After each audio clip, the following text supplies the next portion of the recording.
Open the gates!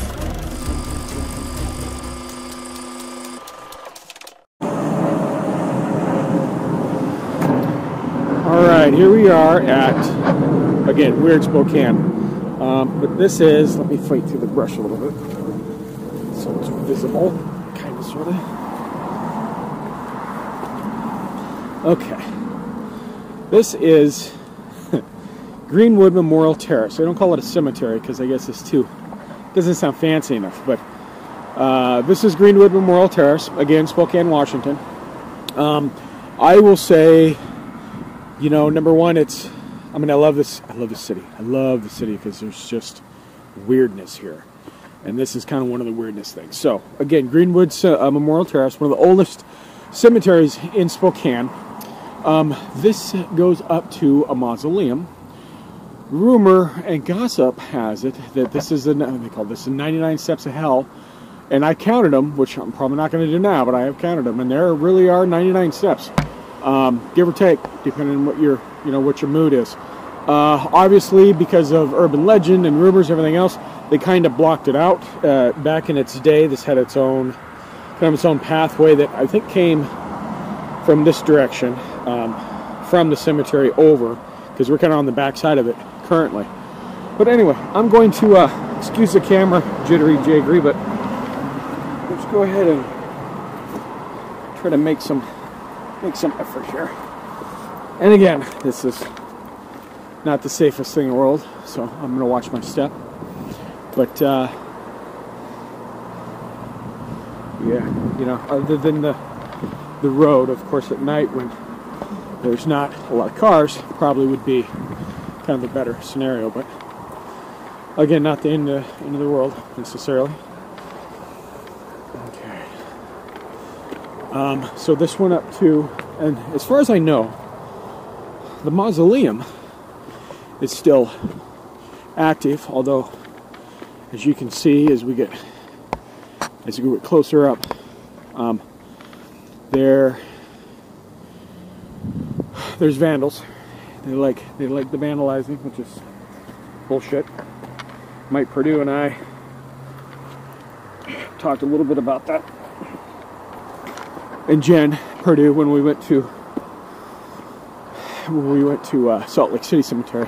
There's just absolutely no excuse for this destruction. However, now I will continue with, as soon as I catch my breath here. Give me a sec.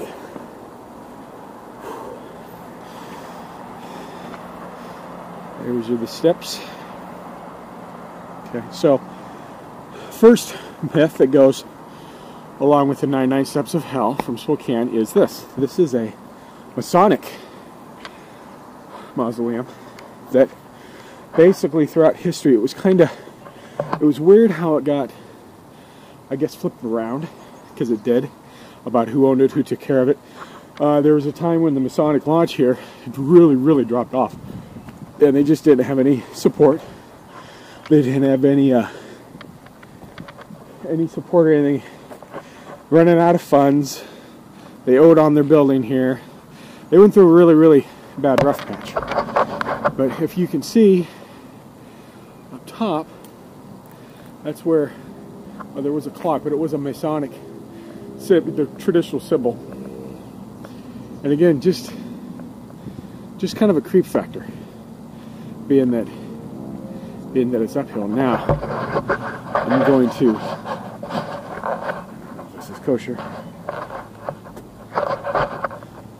Okay, so it looks like it's just kind of storage, honestly. However, I'm not going to lie to you if I don't feel a creep factor here, just a presence. I mean, obviously, there were bodies in there that were designed to be stowed and revered. But again, Spokane, very blue-collar town, and that's a problem with Spokane because it was so blue-collar for so long. It's got such, the energy here in this area is just amazing. And then you add to the fact that we pretty much came and decimated the local Indian tribe to take the spot. There's one other area that I'm going to show you guys as well, that's closer to downtown Spokane, and that'll be the next clip after this one. But so this is basically, well, this is the upper portion of the Greenwood Cemetery, or Greenwood Memorial, sorry. Now, I'm not going to do it because, out of respect, it is Memorial Day, so I didn't really want to be traipsing around the cemetery with a camera and mic because it's kind of disrespectful. But I did want to, that's why I gave him an opportunity to come up to the backside of the steps, because this is kind of a very inactive portion. So there's another lower level. So if you go down and down, there's another set of concrete steps, and they lead into the bottom portion of the cemetery. Another quick, cool story for you. So as we stand here, we're standing up on a hill, obviously. That's the upper echelon of Greenwood Memorial. Supposedly, and it is an historical fact as well, that there was, and I'd have to remember the name, but there was a prominent figure in Spokane history who had ties to the railroad as well, huge ties. And so he was going to, this was in the 60s time frame, I believe, the 60s in that area. To get this bid, basically, from, I think it was the Burlington Northern Railroad that was coming through, that he had this land, which he owned, and he owned the cemetery. He had a tunnel that was pushed. So in this area here, down, supposedly there's a tunnel where we were standing previously, it runs right across here, and it went right through the hill because it wasn't actually a shortcut for the tracking, and would have saved him millions of dollars. And so since he owned the property, he's like, oh sure, I'll put the tunnel in, that way we can get the railroad bid. Well, shit happens. Guy ended up dying early, basically. Rumor has it that the tunnel's there, but you can't find it. And I've been here where you see people kind of dig in the bank and kind of, try to get the dirt, and oh, there's the opening. So far, nothing really has been true that they found the opening. Supposedly there's an old locomotive in there and parts, and just parked in a dead-end tunnel.